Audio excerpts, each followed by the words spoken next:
በስመ አብ ወወልድ ወመንፈስ ቅዱስ አሐዱ አምላክ አሜን። ውድ አድማጮቼ የመዘክረ ሕይወት ቲዩብ ቤተሰቦች ሰላም እግዚአብሔር ከሁላችን ጋር ይሁን። ክፍል 12 በጎ ሕሊና ትምህርታችን እናቀርባለን። ዛሬ የምንማማርበት የትምህርታችን ንዑስ ርዕስ መከራን በተዋህደው ሥጋው ተቀበለ የሚለውን መከራ ለመቀበል ያስቻለው ምንድነው የሚለውን እንማማራለን። የሚያስተምረን የሚመክረን እግዚአብሔር ስሙ የተመሰገነ ይሁን። ትንቢተ ኢሳይያስ ምዕራፍ 9 ቁጥር 6 ላይ ሕፃን ተወልዶልናል፣ ወንድ ልጅም ተሰጥቶናል፣ አለቅነትም በጫንቃው ላይ ይሆናል፣ ስሙም ድንቅ መካር፣ ኃያል አምላክ፣ የዘላለም አባት፣ የሰላም አለቃ ተብሎ ይጠራል ይላል።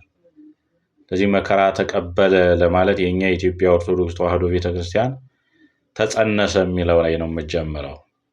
ተጸነሰ፣ ተወለደ፣ አደገ፣ ተጠመቀ፣ መከራ ተቀበለ የሚለውን ነው። ስለዚህ ሳይጸነስ አይወለድም፣ ሳይወለድ ደግሞ አይጠመቅም፣ ሳይጠመቅ ደግሞ መከራ አይቀበልም።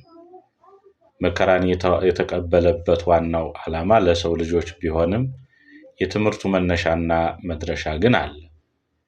ከሰይጣንም ተፈትኖ ድል ካደረገ በኋላ ምስክሮቹ የሚሆኑትን ደቀ መዛሙርቱን መርጦ የእግዚአብሔርን መንግስት ጽድቅንም አስተማረ ይላል። የእግዚአብሔር መንግስት ጽድቅንም አስተማረ። ምስክሮቹ ቅዱሳን ሐዋርያት ምስክሮቹ ይባላሉ። በጠቅላላው ከቅዱሳን ሐዋርያት ቀጥሎ በኋላ እስካሁን ዘመን እስከ ወዲያኛውም ድረስ ያመነና የተጠመቀ ምስክር ነው የሚባል የክርስቶስ ምስክር። ያስተማረውንም በሕይወቱ ይገልጠው ነበር ይላል። ያስተማረውንም በሕይወቱ ይገልጠው ነበር። ስራንም በአምላካዊ ተአምር አጸደቀው። የሚሰራውንም ስራ የሚያደርገውንም ተአምር በአምላካዊ ተአምር አጸደቀው ይላል። ጌታችን መድኃኒታችን ኢየሱስ ክርስቶስ የተናገረው ተግባራዊ ሆነ ማለት ነው። የሰራው፣ የጨበጠው፣ የነካው፣ የተናገረው ተግባራዊ ሆነ ማለት ነው። ከእንግዲህ ይላል ቅዱስ መጽሐፍ ዮሐንስ ወንጌል ምዕራፍ 15 ቁጥር 15 ላይ ከእንግዲህ ወዲህ ባሮች አልላችሁም፣ ባሪያ ጌታ የሚያደርገውን አያውቅምና፣ እናንተን ግን ወዳጆቼ እላችኋለሁ፣ በአባቴ ዘንድ የሰማሁትን ሁሉ ነግሬያችኋለሁና ይላል። ስለዚህ ባሪያ አይደላችሁም። ባሪያ ጌታው ሊሰራው የሚችለውን አያውቅምና፣ ባሪያ ጌታው የሚሰራውን አያውቅምና እናንተ ባሪያ አይደላችሁም፣ ወዳጆቼ እላችኋለሁ፣ በአባቴ ዘንድ የሰማሁትን ሁሉ ነግሬያችኋለሁና ይላል ዮሐንስ ወንጌል 15:15። ኃጢአትን ሳያውቅ ለእኛ ሲል እንደ ኃጢአተኛ እስኪቆጠር ድረስ በመስቀል ላይ ሞቶ የተቀበረና ከሙታን ተለይቶ የተነሳው እርሱ ኢየሱስ ክርስቶስ ነው። መከራን በዚህ መልኩ ነው የተቀበለው። ማመን ለተሳናቸው ሁሉ ምሳሌ የሆናቸው ዘንድ ቅዱስ ጴጥሮስ እንደዚህ ብሎ ይናገራል። ስለዚህ ተጠርታችኋልና ክርስቶስም እኮ ፍለጋውን ትከተሉ ዘንድ ምሳሌውን ሊተውላችሁ ስለ እናንተ መከራ ተቀብሏል ነው የሚለው። አርአያውን፣ ፈለጉን፣ ምሳሌውን ሊተውላችሁ እናንተም በሃይማኖታችሁን የሚመጣውን ሃይማኖታችሁን ካዱ፣ ለጣዖት ስገዱ ብሎ የሚያስገድዳችሁን እርሱ ጌታችን ኢየሱስ ክርስቶስ ሞትን ድል አድርጎ እንደተነሳ ብትሰው መከራ ብትቀበሉ ስለ እናንተ መከራን ተቀብሏል ብሏልና አርአያውን፣ ፈለጉን፣ ምሳሌውን ተከተሉት ይላል። በአንደኛ ጴጥሮስ ምዕራፍ 2 ቁጥር 21 ላይ ተመልከት። ለዓለም ኃጢአት ሁሉ ባደረገው መታረቂያ ወይም ማቅረቢያ መስዋዕትና የተቀደሰ ታዛዥነት ስለ እኛ በመገዛቱ ጽድቅን ሁሉ ከፈጸመ በኋላ በእርሱ በኩል ወደ እግዚአብሔር ለሚመጡት ሁሉ አንድ ጊዜ በሆነው አስታራቂነቱ አቀረበን። ልብ በሉ፣ አንድ ጊዜ በሆነው አስታራቂነቱ አቀረበን። ትንቢተ ኢሳይያስ ምዕራፍ 53 ቁጥር 1 እስከ 11 ድረስ ያለውን ተመልከት። ኃጢአት የሌለበት እርሱ እኛን ለእግዚአብሔር ያጸድቀን ዘንድ ስለኛ ራሱን እንደ ኃጥእ አድርጓልና ከራሱ ጋር ያስታርቀን ዘንድ። ሁለተኛ ቆሮንቶስ ምዕራፍ 5 ቁጥር 21 ላይ ተመልከት። በታላቅነቱ ዙፋን በአባቱ ኃይል ቀኝ ተቀመጠ። የጽድቅን ሥራ ሁሉ ፈጽሞ በክብር በእልልታ በዝማሬ አረገ። ለዘመዶቹ እየታዘዘ አድጎ በ30 ዘመኑ ከዮሐንስ በዮርዳኖስ ሲጠመቅ እውነተኛ መሲህና የእግዚአብሔር ልጅ መሆኑን ከአብና ከመንፈስ ቅዱስ በግልጽ ተመሰከረለት ይላል። እግዚአብሔር የተመሰገነ ነው። ከአብና ከመንፈስ ቅዱስ በግልጽ ተመሰከረለት። ቅዱስ ሉቃስ እንደዚህ ሲል ይገልጸዋል።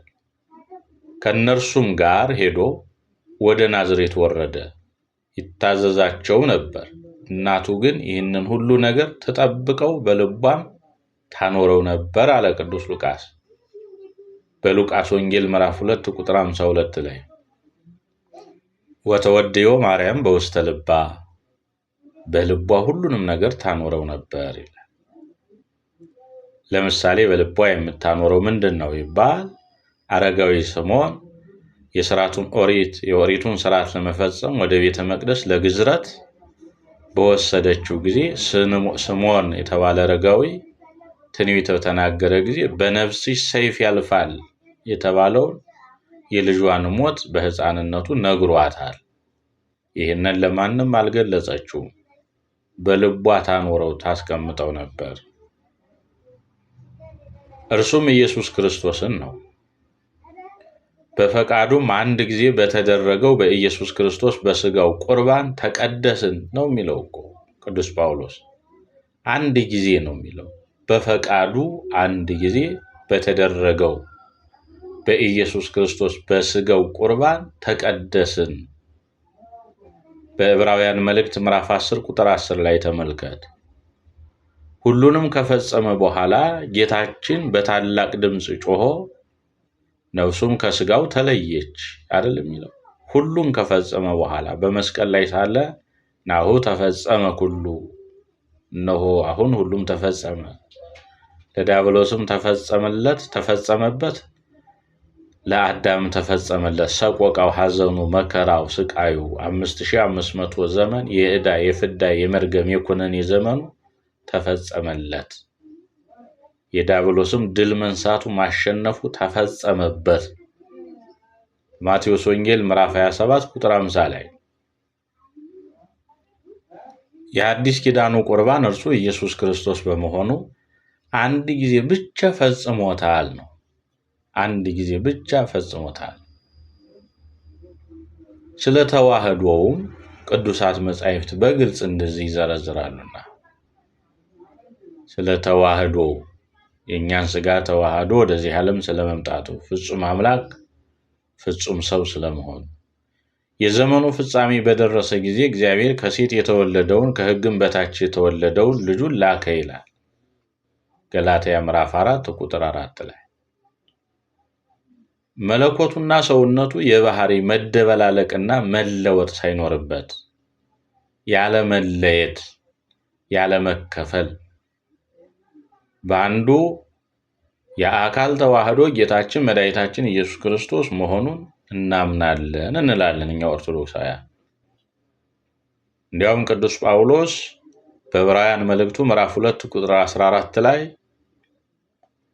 ልጆች በሥጋና በደም አንድ ናቸውና እርሱ ደግሞ በዚህ ከእነርሱ ጋር አንድ ሆነ፣ በእነርሱም እንደ ወንድም ሆነላቸው፣ መላከ ሞትን በሞቱ ይሽረው ዘንድ እርሱም ሰይጣንን ነው ይላል። እርሱም ሰይጣንን ነው መላከ ሞትን በሞቱ ይሽረው ዘንድ እርሱም ለ5500 ዘመን በአካለ ሥጋ ወደ መቃብር በአካለ ነፍስ ወደ ሲኦል ይወስድ የነበረ የሰው ልጅ ያሞት ያበቃለትና ያከተመለት መሆኑ ያን መላከ ሞትን በሞቱ ይሽረው ዘንድ እርሱም ሰይጣን ነው እያለ ይገልጸዋል። ዘላለማዊት የሆነች የድህነታችን ኃይል የተዋህዶ እምነታችን። ስለዚህ በዚህ ክፍል ባሉት ርዕሶች መናፍቃንንና ሐሰተኞች ስለሚሰጡት ትምህርተ ክደት ትከላከላቸዋለች። የእኛን ሥጋ ሥጋው ያደረገው በፍቅር የወደደን እግዚአብሔር አንድ ነው። በባህሪ በአገዛዝ በስልጣን ይህንን ዓለም በማሳለፍ አንድ ነው። አንድ ስለመሆኑ ቅዱሳት መጻሕፍት ያስረዳሉና እግዚአብሔር አንድ ነው። በእግዚአብሔር በስሙ መካከል ያለው መካከለኛውም አንድ ነው፣ እርሱም ሰው የሆነው ኢየሱስ ክርስቶስ ነው ይለዋል። አንደኛ ጢሞቴዎስ ምዕራፍ 2 ቁጥር 5።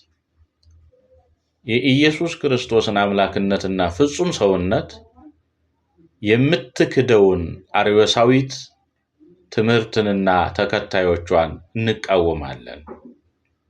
ምክንያቱም የተዋህዶ እምነታችን መሰረት የሆነው ቅዱስ መጽሐፍ ከእግዚአብሔር በተሰጠን ሃይማኖት እንዴት አድርገን ልንመካ እንደምንችል ይሄ ሚካድ አይደለም። ስለዚህም ይላል ቅዱስ ጳውሎስ በዕብራውያን መልእክቱ ምዕራፍ 9 ቁጥር 15 ላይ ስለዚህ ኢየሱስ ክርስቶስ ሞትን ተቀብሎ በቀደመው ሥርዓት ስተው የነበሩትን ያድናቸው ዘንድ ወደ ዘላለም ርስቱም የጠራቸው ተስፋውን ያገኙ ዘንድ ለአዲሲቱ ኪዳን መካከለኛ ሆነ ይላል። ለአዲሲቱ ኪዳን መካከለኛ ሆነ። ሰውንና እግዚአብሔርን ማስታረቁን፣ ሰይጣንንም በቅን ፍርድ ማሸነፉን ከፈጸመ በኋላ ለሞተለት ለሰው ልጅ የሰማይ ቤቱን ከፍቶለታል። ክብር ምስጋና ይሁን። ቅዱስ ዮሐንስ ወንጌላዊ እንደጻፈው ጌታችን መድኃኒታችን ኢየሱስ ክርስቶስ እንደተናገረው እኔም ከምድር ከፍ እላለሁ፣ እኔም ከምድር ከፍ ከፍ ካልሁ ሁሉን ወደ እኔ እስባለሁ ይላል በዮሐንስ ወንጌል ምዕራፍ 12 ቁጥር 32። እኔም ከምድር ከፍ ከፍ ካልሁ ሁሉን ወደ እኔ እስባለሁ። ለዚህ ነው ልባችሁ አይጨነቅ አይታወክ፣ እኔ ብሄድ ደስ ይበላችሁ፣ እኔ ባለሁበት እናንተ ትኖራላችሁና እያለ የተናገረው በዮሐንስ ወንጌል ምዕራፍ 14 እንደጀመራችሁ ተመልከቱት። በፍጹም ተዋህዶ የሰይጣንን ክፉ ሥራና የተንኮል ቤቱን ለመደምሰስ የመጣ እውነተኛ የሰው ልጅ ወዳጅ እርሱ ኢየሱስ ክርስቶስ ነው። ኃጢአትን የሚሰራትም ከሰይጣን ወገን ነው ይለዋል እንጂ ኃጢአትን የሚሰራትም ከሰይጣን ወገን ነው፣ ጥንቱን ሰይጣን በድሏልና። ስለዚህ የሰይጣንን ሥራ ይሽር ዘንድ የእግዚአብሔር ልጅ ተገለጠ ነው የሚለው። የሰይጣንን ሥራ ይሽር ዘንድ የእግዚአብሔር ልጅ ተገለጠ። የእግዚአብሔር ልጅ እግዚአብሔር ነው፣ እርሱም አካላዊ ቃል ወልድ ኢየሱስ ክርስቶስ አይደለም የሚለው ቅዱስ ዮሐንስ በአንደኛይቱ መልእክቱ ምዕራፍ 3 ቁጥር 8 ላይ ምዕራፍ 3 ቁጥር 8 ላይ ተመልከት። ሥጋን ለመዋሃድ ሲመጣም ከአብ ሳያንስ አብን አህሎ፣ ሥጋም በመዋሃዱ ከመለኮታዊ ባህሪው ዝቅ ሳይል በመተካከል መጣ ትለዋለች ተዋህዶ ቤተክርስቲያን። መጽሐፍ ቅዱስ የሚገልጸውን የሚናገረውን እውነት እሷም ተከትላ ትሄዳለች። ጌታችን መድኃኒታችን ኢየሱስ ክርስቶስ ራሱ ሁሉም አንድ ይሆኑ ዘንድ አንተ አብ በእኔ እንዳለህ እኔም በአንተ እንዳለው እነርሱም በእኛ አንድ ይሆኑ ዘንድ አንተም እንደላከኝ ያምኑ ዘንድ ይላል ዮሐንስ ወንጌል ምዕራፍ 17 ቁጥር 21 ላይ አንተ እንደላከኝ ያምኑ ዘንድ። ያለመለወጥና ያለመቀላቀል በፍጹም ተዋህዶ እናምናለን። ቅዱስ ዮሐንስ እናንተም ከእኛ ጋር አንድ ትሆኑ ዘንድ ያየናትንና የሰማናትን እንነግራችኋለን፣ አንድነታችንም ከአብ ከልጁ ከኢየሱስ ክርስቶስ ጋር ነው ይላል። አሁንም በአንደኛይቱ መልእክቱ ምዕራፍ 1 ቁጥር 3 ላይ የሰውን ልጅ በመውደዱ የሰው ልጅ ሁሉ ይወደዋል። ስለ አንተ ዘወትር ይገድሉናል፣ እንደሚታረዱ በጎችም ሆነናል። ነገር ግን በወደደን በርሱ ሁሉን ድል እንነሳለን ነው የሚለው። በወደደን በርሱ ሁሉን ድል እንነሳለን። እግዚአብሔር የወደደውን ያድናል፣ የሰው ልጆችም አድህኖቱን ያመልኩበታል፣ ያምኑታል። በሮሜ መልእክት ምዕራፍ 8 ቁጥር 36 ይህንን ይናገራል። ስለ ኢየሱስ ክርስቶስ ፍጹም ተዋህዶ ቅዱስ ጳውሎስ ባስተማረበት አንቀጹ ሰዎች በነገር መራቀቅ እንዳያታልሏችሁ ተጠንቀቁ ነው የሚለው። በነገር መራቀቅ እንዳያታልሏችሁ ተጠንቀቁ፣ በእርሱ ፍጹም መለኮቱ በሥጋ ተገልጦ ይኖራልና። ቆላስይስ ምዕራፍ 2 ቁጥር 9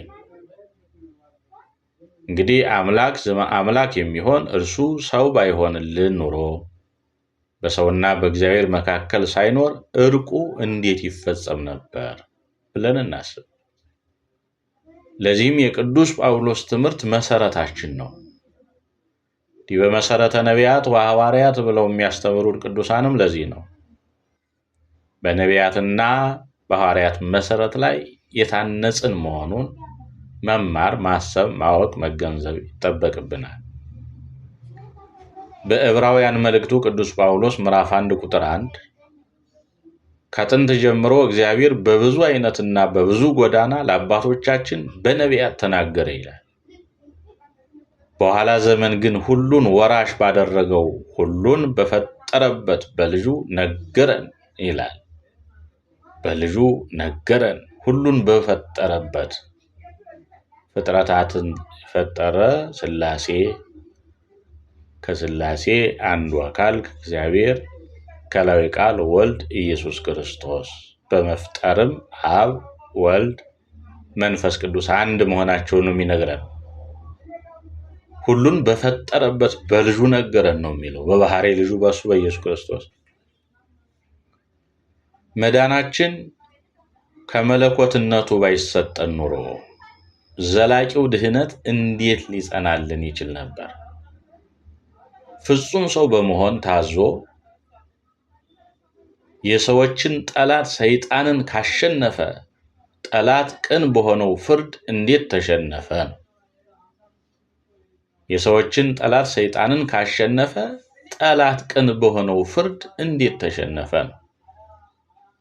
አምላክነቱ ከሰውነቱ ባህሪ ጋር በመዋሃድ ከኛ ጋር ካልሆነ ስሙ ለምን አማኑኤል ተባለ ነው። እነሆ ድንግል ትጸንሳለች፣ ልጅም ትወልዳለች፣ ስሙንም አማኑኤል ይሉታል። ትርጓሜውም እግዚአብሔር ከኛ ጋር ሆነ ማለት ነው ይላል። በማቴዎስ ወንጌል ምዕራፍ 1 ቁጥር 23 ተመልከት።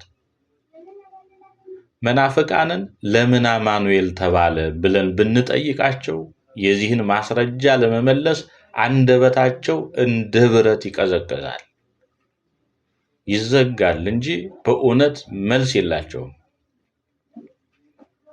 በዚህም ማስረጃችን እያስገነዘብናቸው እጸጽ የሌለበትን አምላክነቱንና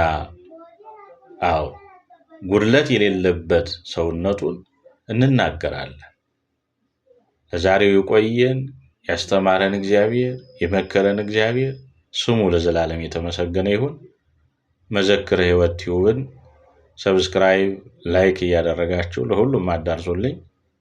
ክብር ያድልልኝ።